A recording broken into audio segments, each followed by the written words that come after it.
que sai, chulos, poñer o coche desta maneira.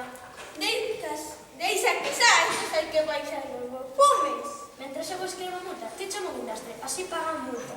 O guindastre é o que llevo tivo. Vais a colgar. Ai, iso sei, claro, con días así dá para nós e para o concello.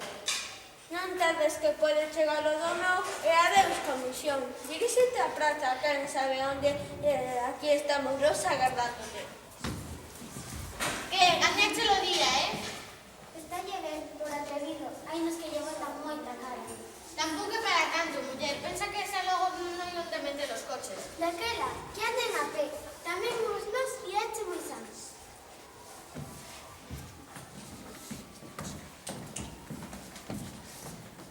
Pero, que está a pasar aquí? Que fon con o noso coche? Quedou sen gasolina e se a botar. Como que lleva a botar gasolina? Os coches non son de Camsa. Non, señora, nós non somos da casa. De Camsa, nós somos da casa. A ver se entendo. Vostedes son da casa, pero de que casa dixo que era? Non, señora, somos os representantes da Casa do Concello e temos a obriga de mandar aqueles automóviles á residencia que incumpran as normas. A residencia? O que faltaba? Agora levan os coches á residencia e logo digo que non hai como parceiro. Cala, muller, que non que ti pensas. Os coches non entran nos quirófanos, deixan fora, non me parece secreto das residencias. Dixes a outra cousa, se faltaba. Un día foi a facer unha operación e nos fixeron a transfusión de gasolios non 600. Miren, señores, xa está ben de abuso de autoridade. Hai que pagarse. Ten que pagar a multa e tamén o guindastre. Iso xa non ten ningún xeito, non, por iso non pasa. Pagar o guindastre. Só faltaba pagar o guindastre. Como lles imos pagar o guindastre? Para que demos precisamos o noso guindastre? Xa non hai onde aparcar o coche e íamos a aparcar o guindastre. Acouga, muller. O que o garda quere dicir é que temos que pagar dúas veces. Unha por aparcar mal o coche e outra polo traballo de subir o coche ao guindastre. Como? Como dis? Pagar o guindastre? Pagar dos veces? Non, iso nunca. Así que coller o coche sen permiso. Sobre o riba desa chatarra de guindastre. Díseno por todas partes. Ollade como puseron cheiño de pegadas de grasa.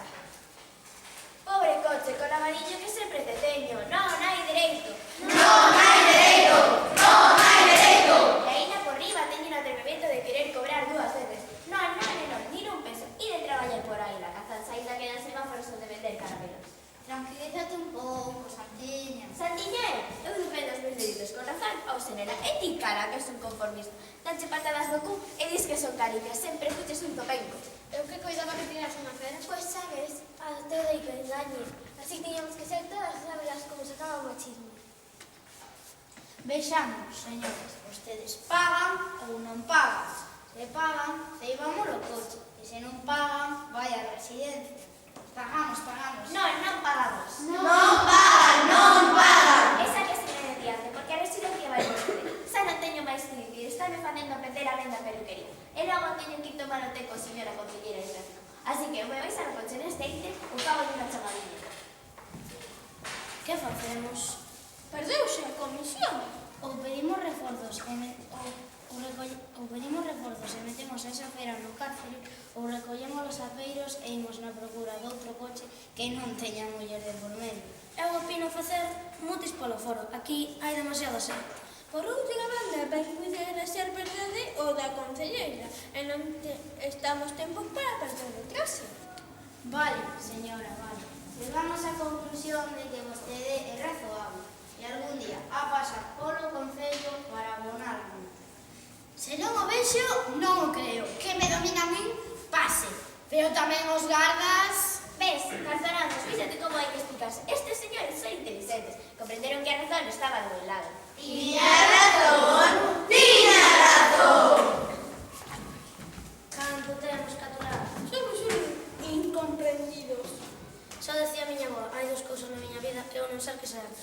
Nin soldado nunha guerra, nin garda nunha vida. Armémonos de paciencia e sigamos coa vigilancia. Non todos son iguais.